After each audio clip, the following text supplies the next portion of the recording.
안녕하세요. 요즘 통장을 봐도 한숨이 나오시지 않나요? 한국 원화가 17년 만에 최저 수준으로 떨어졌거든요. 동시에 휘발유 값은 41개월 만에 최고를 찍었고, 라면부터 달걀, 빵까지 식료품은 계속 올라가는데 우리 월급은 그대로예요. 3월에는 코스피와 코스닥이 서킷 브레이커까지 발동했습니다. 이게 의미하는 게 뭐냐면 지금 일어나는 일이 단순한 경기 침체가 아니라는 거예요. 동시에 여러 위험 신호들이 터지고 있다는 뜻이거든요. 이 현상을 경제학자들은 스태그플레이션이라고 부릅니다. 물가는 높은데 경제 성장은 멈춰 있다는 뜻이죠. 2026년 내 돈을 지키려면 정확히 뭐가 일어나고 있는지, 그리고 우리가 뭘 해야 하는지를 알아야 합니다. 이 영상에서 저는 5가지 구체적인 전략을 알려드릴 거예요. 공포를 주려는 게 아니라 준비하는 방법을 알려주려는 거거든요. 지금부터 함께 살펴보겠습니다. 먼저, 왜 이런 일이 벌어지고 있는지부터 이해해야 해요. 2월 28일, 중동에서 뭔가 터졌습니다. 미국과 이스라엘이 이란의 공동공습을 감행했거든요. 이게 왜 중요하냐면 이란은 바로 옆에 호르무즈 해협을 통제하고 있기 때문이에요. 전 세계 석유의 약 30%가 이 좁은 해협을 통과합니다. 수에즈 운하도 그렇고 파나마 운하도 중요하지만 호르무즈 해협은 그 중에서도 정말 중요한 지점이거든요.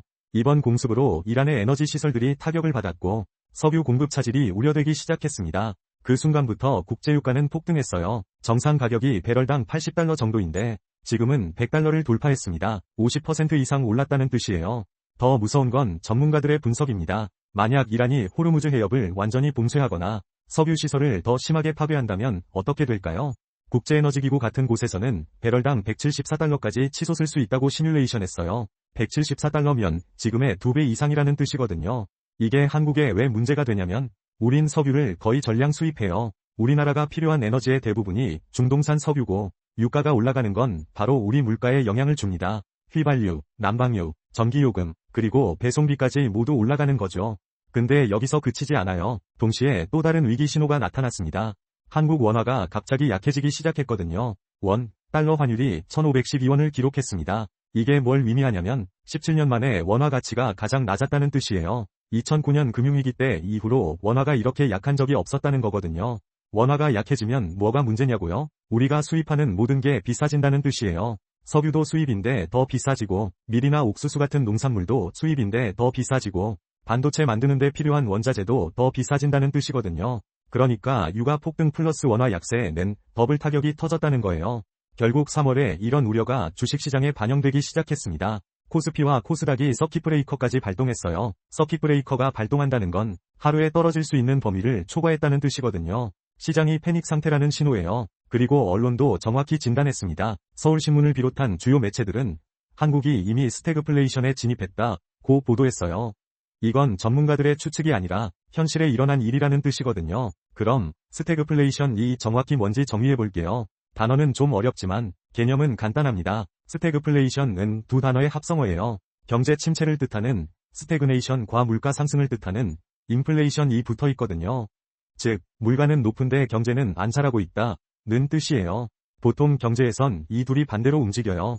경제가 잘 안 되면 물가가 떨어지고 물가가 오르면 경제가 잘 되거든요. 하지만 어떨 때는 둘 다 동시에 나빠지는 순간이 있습니다. 그게 바로 스태그플레이션이에요. 이게 왜 위험하냐면 전통적인 투자 전략이 먹히지 않기 때문이에요. 보통 사람들은 경제가 안 좋으면 주식을 팔고 채권을 산다고 생각하잖아요. 안전한 자산으로 옮긴다는 뜻이거든요. 그런데 스태그플레이션에서는 주식도 떨어지고 채권도 떨어져요. 왜냐면 물가가 올라가니까 채권의 가치가 내려가고 경제가 안 되니까 주식도 떨어지는 거거든요. 그리고 현금도 위험해요. 지금 1000만 원을 갖고 있다면 1년 뒤에 그 돈의 가치가 900만 원 정도가 된다는 뜻이거든요. 물가가 올라가니까요. 정부 입장에서도 난처해요. 물가를 잡으려면 금리를 올려야 하는데 금리를 올리면 경제가 더 안 되거든요. 반대로 경제를 살리려면 금리를 내려야 하는데 금리를 내리면 물가가 더 올라간다는 뜻이에요. 이게 정책의 양날의 검이라고 하는 상황이거든요. 그래서 스태그플레이션은 역사적으로 정말 피해가 컸어요. 1970년대 미국의 스태그플레이션은 전 세계 경제에 영향을 줬고 많은 사람들의 자산이 녹아내렸거든요. 우리도 비슷한 상황이 올 수 있다는 경고인 거죠. 그럼 이제 이런 상황에서 우리가 뭘 할 수 있는지 구체적으로 알아봅시다. 5가지 전략을 순서대로 설명하겠습니다. 첫 번째 전략은 금에 투자하는 거예요. 금이 왜 중요하냐면 금은 역사적으로 인플레이션의 해지 수단이거든요. 금의 가치는 통화와 관계없이 유지돼요. 아무리 원화 가치가 떨어져도 아무리 달러 가치가 변해도 금은 금일 뿐이라는 뜻이에요. 실제로 경제 위기가 올 때마다 금값은 올라갔습니다. 2008년 금융위기 때도 금 가격은 계속 올라갔거든요. 지금도 마찬가지예요. 스태그플레이션 우려가 커지면서 전 세계적으로 금을 사려는 사람들이 늘어났어요. 그래서 2026년 금 가격은 어디까지 갈까요? 전문가들은 온스당 4,000에서 6,000달러 정도를 전망하고 있어요. 현재가 대략 2,500달러 정도인데 그럼 거기서 60에서 140%더 올라갈 수 있다는 뜻이거든요. 한국에서 금에 투자하는 방법은 몇 가지가 있습니다. 첫 번째는 금 ETF예요. 상장지수 펀드인데 주식처럼 사고 팔 수 있거든요. 수수료도 낮고 유동성도 좋아요. KODX 골드, 타이거 골드 같은 펀드들이 있어요. 두 번째는 금 선물이에요. 이건 좀 더 복잡한데 나중에 정해진 가격에 금을 사거나 팔기로 약속하는 거거든요. 수익성은 높지만 위험도 커요. 처음 투자하는 사람이라면 조금 조심해야 합니다. 세 번째는 현물금이에요. 순금 목걸이, 반지, 금괴를 직접 사서 보관하는 거죠. 이건 가장 전통적인 방법인데 보안 비용이 들 수 있어요. 금고에 보관해야 하니까요. 세금 문제도 고려해야 합니다. 한국에서 금 관련 투자의 수익에 따라 세금이 다르게 적용되거든요. ETF는 양도소득세가 우대되기도 하고 현물금은 다르게 계산돼요. 본인의 상황에 맞게 선택하는 게 중요하거든요. 전략적으로 생각해보면 금은 장기 자산이에요. 1년, 2년 단위로 봐야 한다는 뜻이거든요. 단기로 수익을 노리려다가 급락할 때 패닉으로 팔면 손실을 보니까요. 최소 2에서 3년 혹은 5년 단위로 보유하는 게 좋아요. 두 번째 전략은 은, 과, 구리 같은 산업용 원자재에 투자하는 거예요. 금은 귀금속이지만 은과 구리는 조금 다른 성격이에요. 이들은 실제 산업에서 많이 쓰이거든요. 그래서 인플레이션 해지에도 좋지만 동시에 성장의 기회까지 잡을 수 있다는 게 특징이에요. 먼저 은을 봅시다. 은은 왜 주목받는가? 태양광 패널 만들 때 엄청 많이 들어가거든요.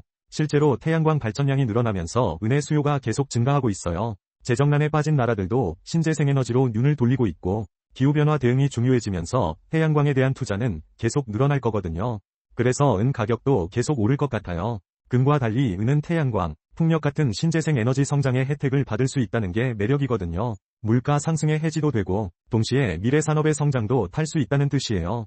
다음은 구리예요. 구리는 지금 정말 주목받는 원자재거든요. 왜냐면 AI 데이터 센터 때문이에요. 챗 GPT로 대표되는 생성형 AI가 폭발적으로 성장하고 있잖아요. 이런 AI를 돌리는데 엄청나게 큰 데이터 센터가 필요해요. 그리고 데이터 센터에는 수천, 수만 대의 GPU가 필요하거든요. 그 GPU를 연결하는데 구리선이 필요하고 구리칩도 필요해요. 결국 AI가 빨리 자라면 자랄수록 구리 수요는 계속 늘어날 거거든요. 전문가들은 향후 5년간 구리 수요가 엄청 폭증할 거라고 예측하고 있어요. 그래서 구리는 인플레이션 해지 플러스 AI 성장 수혜를 동시에 볼 수 있는 매력적인 자산이에요. 은과 구리에 투자하는 방법도 여러 가지가 있습니다. 첫 번째는 원자재 관련 ETF예요. KODX 실버나 타이거 구리 같은 상품들이 있거든요. 주식처럼 거래할 수 있으니 편하죠. 두 번째는 관련 주식이에요. 구리를 많이 캐는 광산회사 주식을 사거나 구리를 많이 쓰는 회사 주식을 사는 거죠. 조금 더 복잡하지만 수익성은 더 클 수 있어요. 세 번째는 선물이에요. 금 선물처럼 나중에 구리를 정해진 가격에 사거나 팔기로 약속하는 거거든요. 이것도 위험이 크니까 조심해야 해요. 전략적으로는 금과 은, 구리를 함께 보유하는 게 좋아요. 금은 안정성, 은과 구리는 성장성을 담당한다고 생각하면 되거든요. 예를 들어 귀금속 40%, 산업용 원자재 60%처럼 비율을 정하고 보유하면 인플레이션에도 강하고 경제 성장에도 참여할 수 있다는 뜻이에요. 세 번째 전략은 달러 자산을 보유하는 거예요.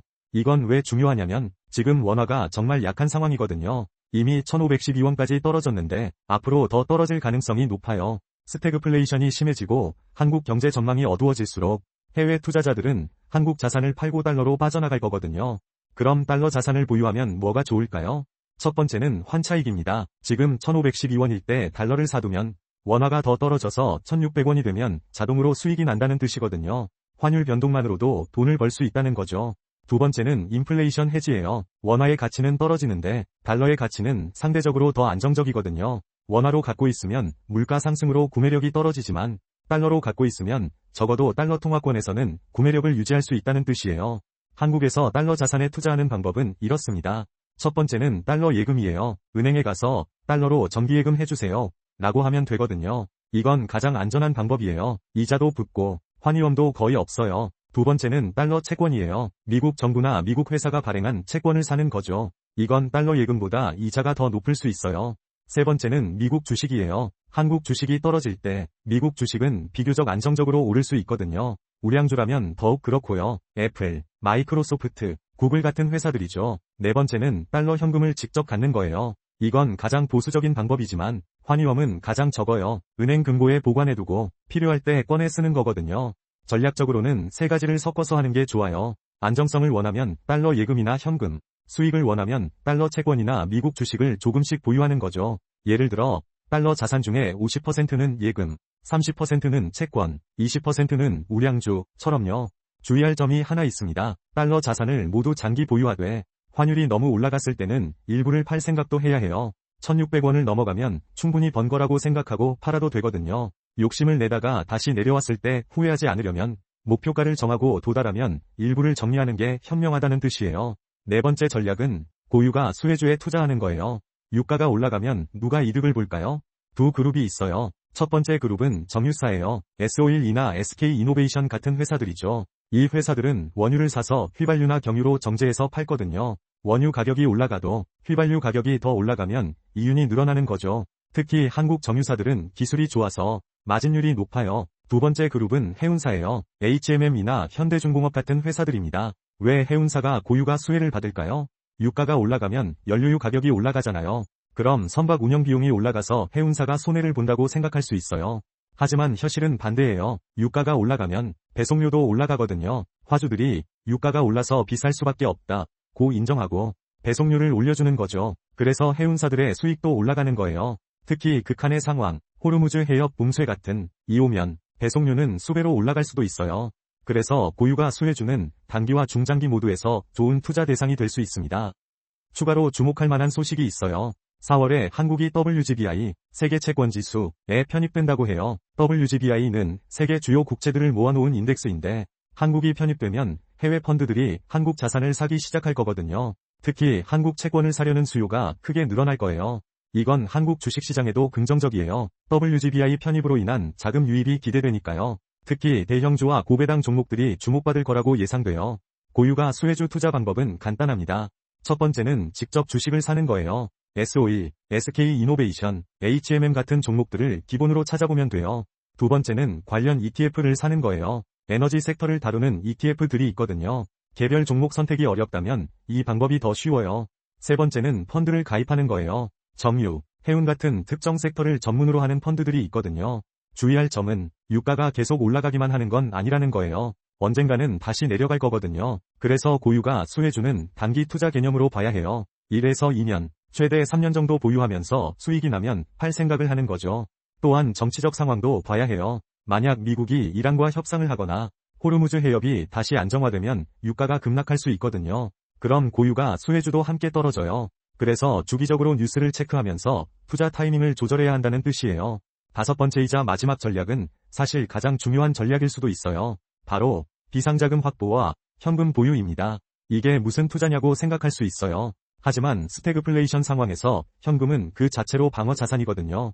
생각해 봅시다. 만약 내일 갑자기 직장을 잃으면 어떻게 될까요? 집값이 떨어져서 전세금을 돌려받지 못하면? 건강 문제로 갑자기 큰 위료비가 들면? 이런 상황들이 언제든 벌어질 수 있어요.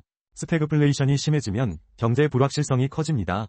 회사 구조조정도 늘어나고 갑자기 사업이 안 되는 경우도 생겨요. 이럴 때 비상자금이 없으면 투자 자산을 무리해서 팔아야 하는 상황이 생기거든요. 그런데 시장이 안 좋을 때 팔면 손실을 보게 되는 거죠. 그래서 재정 전문가들은 항상 3에서 6개월의 생활비를 현금으로 준비해야 한다고 말해요. 당신이 매달 300만 원을 쓴다면 900만 원 물결표 1800만 원을 현금으로 보유해야 한다는 뜻이에요. 이 돈은 투자에 쓰지 않고 오직 긴급 상황을 대비하기 위해서만 쓰는 거거든요. 근데 현금을 그냥 집에 갖고 있으면 안 되나요? 아니, 조금 들어가면 안 되나요? 맞습니다. 현금을 은행 통장에 넣되 금리가 고정된 정기예금을 하는 게 좋아요. 보통 정기예금 금리가 연 3에서 4% 정도 되거든요. 300만 원을 1년 정기예금해도 약 10만 원의 이자가 붙어요. 아무 이자도 안 받는 것보다 훨씬 낫다는 뜻이죠. 그리고 정기예금을 한 번에 다 하지 말고 여러 번에 나눠서 하는 게 좋아요. 예를 들어 1개월 정기예금 300만 원, 3개월 정기예금 300만 원, 6개월 정기예금 300만 원 이런 식으로요. 그럼 매달 하나씩 만기가 되어서 꼭 필요할 때 꺼내 쓸 수 있거든요.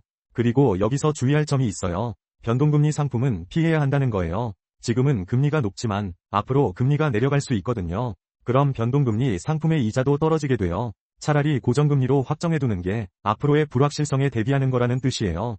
또 하나 생각해 볼 수 있는 게 있어요. 달러 현금도 조금 보유하는 거예요. 현금의 20에서 30% 정도는 달러로 보유하면 원화 급락 상황에서도 자산을 지킬 수 있거든요. 예를 들어 비상자금 1200만 원 중에 800만 원은 원화, 400만 원은 달러로 보유하는 식이죠.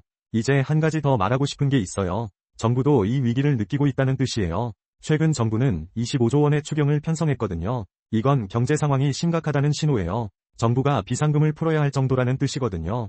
이런 상황에서 개인도 마찬가지로 비상자금을 확보해야 한다는 거죠. 정부도 위기를 느낄 만큼 심각한 상황이라면 우리도 준비해야 한다는 뜻이에요. 지금까지 5가지 전략을 설명했는데 중요한 포인트 하나를 강조하고 싶어요. 이 5가지는 또는 이 아니라 그리고 라는 거예요. 금에만 투자하고 나머지는 하지 않으면 안 된다는 뜻이에요. 이 5가지를 모두 조금씩 섞어서 보유하면 어떤 상황이 와도 대응할 수 있다는 거죠. 예를 들어 다음과 같이 생각해 보세요. 이것도 당신의 상황에 따라 조절해야 해요. 직장이 안정적이면 비상자금을 줄이고 투자에 더 많이 쓸 수 있고, 직장이 불안정하면 비상자금을 더 크게 가져가야 한다는 뜻이거든요. 또 다른 중요한 포인트는 분할 투자예요. 한 번에 다 하지 말고 여러 번에 나눠서 사는 거죠. 이번 달에는 금, 다음 달에는 원자재, 그 다음 달에는 달러, 이런 식으로요. 이렇게 하면 평균 비용이 낮아지고 시장 변동에 덜 휘둘린다는 뜻이에요. 그리고 가장 중요한 메시지는 이거예요. 스태그플레이션은 분명히 위험한 상황이에요. 하지만 준비된 사람에게는 기회가 될 수도 있다는 거죠. 역사를 보면 모든 위기 이후에는 기회가 왔어요. 1970년대의 오일 쇼크도 결국 지나갔고 2008년 금융위기도 극복되었거든요. 그 과정에서 준비된 사람들은 자산을 지킬 수 있었고 기회를 놓치지 않은 사람들은 자산을 증식할 수도 있었어요.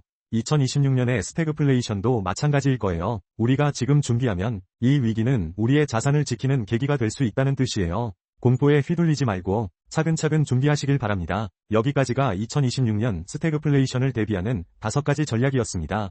혹시 질문이 있으시거나 당신만의 준비 전략이 있으시다면 댓글로 공유해 주시면 좋을 것 같아요. 다른 시청자들에게도 도움이 될 거거든요. 그럼 이 영상이 당신의 2026년을 조금 더 안전하고 현명하게 만드는 데 도움이 되기를 바랍니다. 감사합니다.